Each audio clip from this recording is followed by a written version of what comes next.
السلام علیکم بینندگان عزیز و ارجمند تلویزیونی سیمای شهری پنجکن. نشر نوبتی برنامه تلویزیونی پیغام منظور شماست.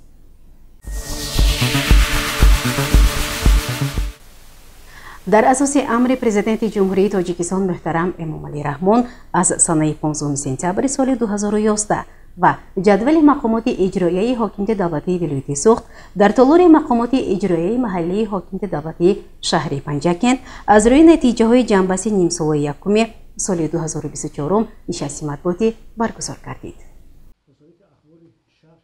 در نشست مطبوعاتی نماینده مقامات اجرایی حاکمیت دولتی ولایت سوخت سردار ریاست اگنتی نظارت در ساحه معارف و علم نزد پرزیدنت جمهوری تاجیکستان در ولایت سوخت جهانگیر سلیمزاده، خبرنگاران نشریه‌های شهری و ولایتی، صدای سیمای محلی، دیگر روزنامه‌نگاران، معاون یکم رئیس شهر، مدیران شعبه بخش‌های مقامات اجرایی محلی، حاکمیت دولتی شهر، راهبران یک قطار کارخانه‌های مؤسسه‌ها اشتراک نمودند. با خبرنگاران مواد اطلاعاتی آید به نتیجه های رشد اقتصادی و اجتماعی شهر در نیم سال یکم سال روان دسترس نموده در آغاز نشست مطبوعاتی نوارها درباره رفت به استفاده دادن و بنیاد انشاءات تعیینات گوناگون به افتخار 35مین سالگرد استقلال دولتی مملکت نمایش داده شد. رئیس شهر و مسائل مربوطه به سوال درخواست و پیشنهادهای خبرنگاران آید به بنیاد راه آهن سمرقند پنجکند، تنظیم سودای سریراهی و ضرورت بنیاد بازار نو، رفت تطبیق لایحه‌های سرمایه‌گذاری، پرداخت اندازها، ادامه بنیاد خط کانال خلیفه حسن، استفاده با ثمر پایگاه آبکشی، سری وقت برداشتن پرتاب‌ها، انجام دادن ساختمان ناتمام بناهای استقامتی، پیشگیری ففت و مادر و کودک، بنیاد مؤسسه‌های تعلیمی و دیگر مسائل‌ها با دلیل و ارقام جواب‌های قناعت‌بخش دادند.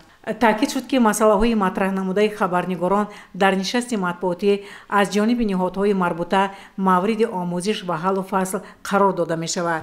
رئیس شهر پنجکند عبدالخالق خالقزاده روزنامه‌نگاران را وظیفه‌دار نمود که هر یک موضوع مطرح گردیده را واقع‌بینانه تحلیل و بررسی نموده جهت حل مشکلات‌های جای داشته موادها آماده نمایند. رئیس شهر پنجکند عبدالخالق خالقزاده همزمان قید نمود که وسایل اخبار عامه یک شاخه ایدئولوژی بوده. ما باید دستجمعانه کمبودی‌ها را برطرف نموده جشن پرافتخار ملت 35مین سالگرد استقلال دولتی را با دستاویزهای ارزنده سزاوار استقبال گریم.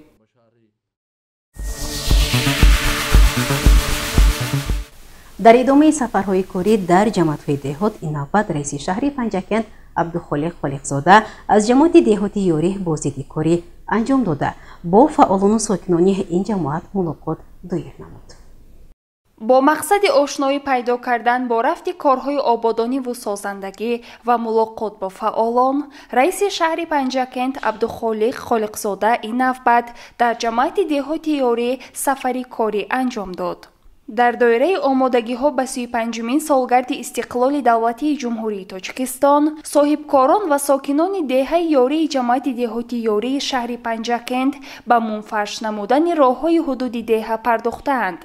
ضمن آغاز منفرش‌کنی قطعه 2 کیلومتر راه مرکزی دهه که با اشتراک رئیس شهر پنجکند صورت گرفت، به این اقدام ساکن دهه ذاکر شریپوف و دیگران که از حساب پسندازهایشان این کاری خیر را به عهده گرفتند بهای بلند داده شد. ضمناً سال گذشته صاحبکاران و ساکنان دهه 1.5 کیلومتر راه بین دهه را منفرش کرده بودند و این کار من بعد نیز ادامه داده می شود.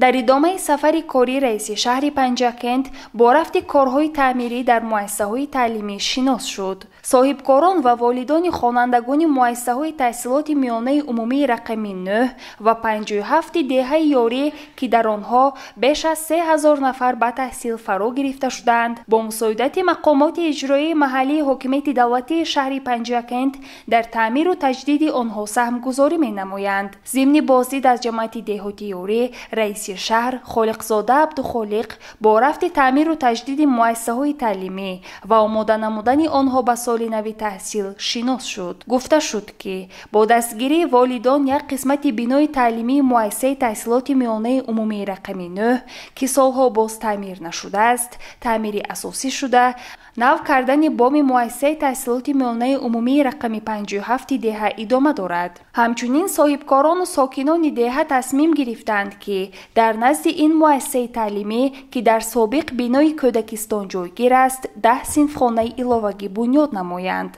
حالا کارهای لایحه‌کشی برای بنیاد صنفخانه‌های الوهگی آغاز گردیده است. رشد ساحه تندرستی، تعمیر و تجدید و بنیاد مؤسسه‌های نوی توابتی از مسائلی است که مورد توجه حکومت جمهوری تاجیکستان قرار دارد. در همین زمینه با مساعدت مقامات اجرایی محلی حاکمیت دولتی شهر پنجکند و سهمگذاری صاحبکاران، بینای بیمارخانه منطقوی دهه یاری جماعت دهاتی یاری پورا تعمیر کرده شد. رئیس شهر خالقزاده عبدالخالق ضمن بازدید از جماعت دهات از بیمارخانه دیدن نموده به صفت تعمیر بهای بلند داد. همه حجره‌های خواب بیماران و اتاق‌های یاری رسان خوش صفت تعمیر شده، برای قبول و طبابت بیماران شرایط مساعد فراهم آورده شده است. در همین موضع رئیس شهر پنجکند با طبیبان و همشیره‌های بیمارخانه صحبت آشکارا انجام داده، آنها را برای من بعد نیز برای خدمت خوب رساندن به بیماران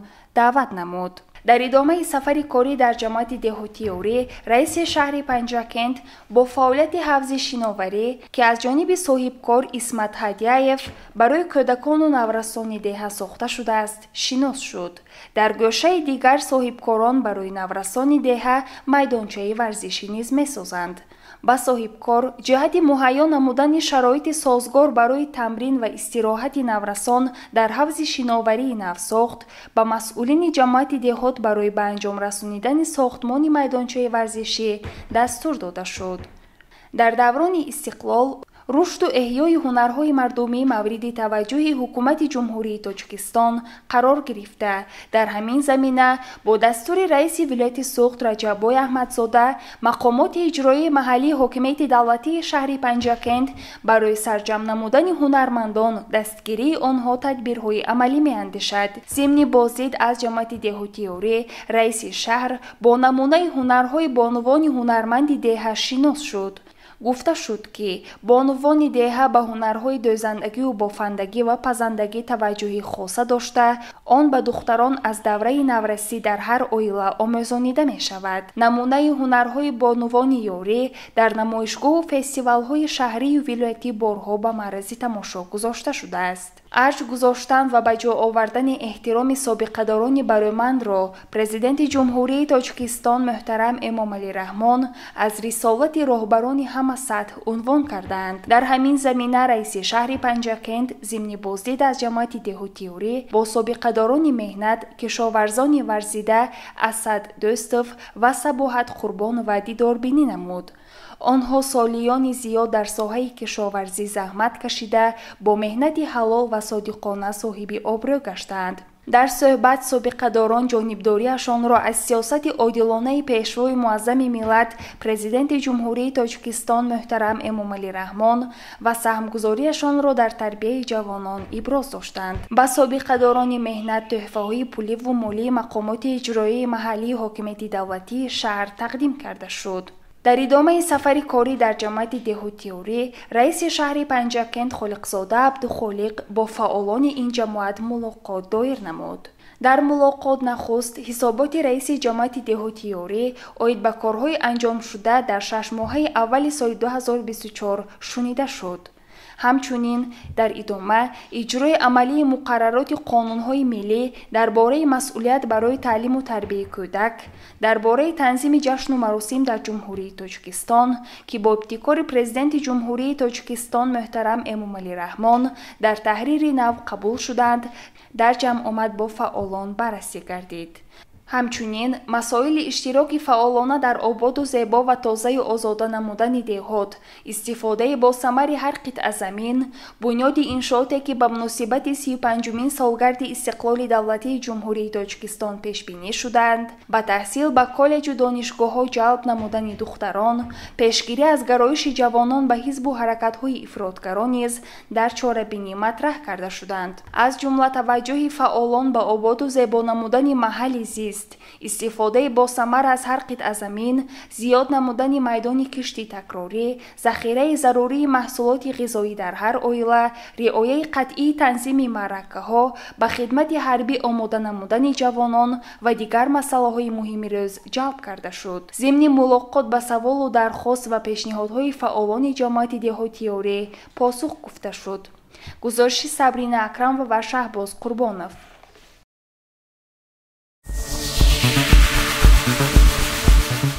идомаи барнома дар толори мақомоти иҷроияи маҳаллии ҳокимияти давлатии шаҳри Панҷакент таҳти роҳбарии раиси шаҳр Абдухолиқ Холиқзода ҷаласаи комиссияи ҳудудии ҳолатҳои фавқулодда бо иштироки аъзоёни комиссия баргузор гардид. идомаи ин мавзӯъ дар гузориши дигари барнома. дар толори хурди мақомоти иҷроияи маҳаллии ҳокимияти давлатии шаҳри Панҷакент ҷаласаи комиссияи ҳудудии мақомоти иҷроияи маҳаллии ҳокимияти давлатии шаҳр оид ба ҳолатҳои фавқулодда таҳти роҳбарии раиси шаҳри Панҷакент доир шуд. зимни гузориши сардори шӯъбаи раёсати кумитаи ҳолатҳои фавқулодда ва мудофиаи граждании вилояти Суғд дар шаҳри Панҷакент Умед Миров гуфта шуд ки бар асари боронҳои пуршиддат ва селҳои санаҳои 20-23 июн ва 13 июл ба хоҷагии халқи шаҳр дар ҷамоатҳои деҳоти Шинг, Косатарош, Рӯдакӣ, Вору ва Лоиқшералӣ зиёда аз 5.3 миллион сомонӣ хисорот ворид шуда, аз ҷумла ба роҳу пулҳо, хатҳои барқу иншооти обёрӣ, манзилҳои истиқоматӣ ва ёрирасони сокинон, майдонҳои кишт ва ғайра зиёни ҷиддӣ расидааст. мақомоти иҷроияи маҳаллии ҳокимияти давлатии шаҳр бо дастгирии ҳукумати мамлакат, мақомоти иҷроияи ҳокимияти давлатии вилояти Суғд барои бартараф намудани оқибатҳои офати табиӣ ҳамаи захираю имкониятҳои мавҷуда аз ҷумла техникаю таҷҳизоти заруриро сафарбар намуда дар минтақаҳои зиёндида роҳҳо, хатҳои барқ, иншооти обрасон барқарор намуда дар ин самт корҳои идома дода мешаванд. аз ҷумла дар ҷаласа гуфта шуд ки ба канали Халифа Ҳасан баъди анҷоми корҳои барқарорсозӣ имрӯз об баста шуд ва кор дар бартараф намудани оқибати офати табиӣ бо суръат идома дорад. баробари ин дар ҷаласа ба роҳбарони ниҳодҳои марбута ҷиҳати идома додани корҳо барои кушодани роҳҳо ба деҳаҳои Ғиждарваю Ровадин ва се намудани роҳҳо дар деҳаи боғчаи ҷамоати деҳоти Шинг, деҳаҳои Порвен ва Воруи ҷамоати деҳоти Вору, имкониятҳои ҷудо намудани қитъаи замин барои сокинони хонаҳояшон аз сел зиёндида ва ба гардиши кишоварзӣ ворид намудани майдонҳои кишти зери лою селобамонда, оғози корҳои сохтмонӣ барои бунёди муассисаҳои таълимии зиёндида, таъмини фаъолияти муназзами иншооти обёрӣ, тоза намудани соҳаҳои селрав ва дигар масъалаҳои вобаста ба бартараф намудани оқибати офати табиӣ супориш дода шуд. боз доштани фарҳанги кӯҳанбунёди меҳан ва арҷ гузоштан ба арзишҳои милливу давлатӣ, шаъну эътибори ватан, тамаддун, тобишҳои таърих, фарҳанг, илм, либоси миллӣ нишонаи аслияти халқи тоҷик аст. ба идомаи ин мавзӯъ мутаваҷҷеҳ. бинандагони азиз, ҳоло бошад ба як эълон таваҷҷӯҳ намоед. сокинони шарафманди Панҷакенти бостонӣ, шаҳрвандон ва меҳмонони муҳтарам, вақти баровардани партовҳо ба партовгоҳ дар шаҳри Панҷакент чунин муайян шудааст: аз соати 17 бегоҳ то соати 23. эҳтиромона хоҳиш менамоем ки тартиботи муайяншударо риоя намоед. риояи тартибот масъулияти шаҳрванди мост. бинандагони азиз, дар ҳамҷо барномаи иттилоотии пайғом ба поён мерасад. барои ҳар яке шумо саломатиро хоҳонем. хайр, шоду пирӯз бошед.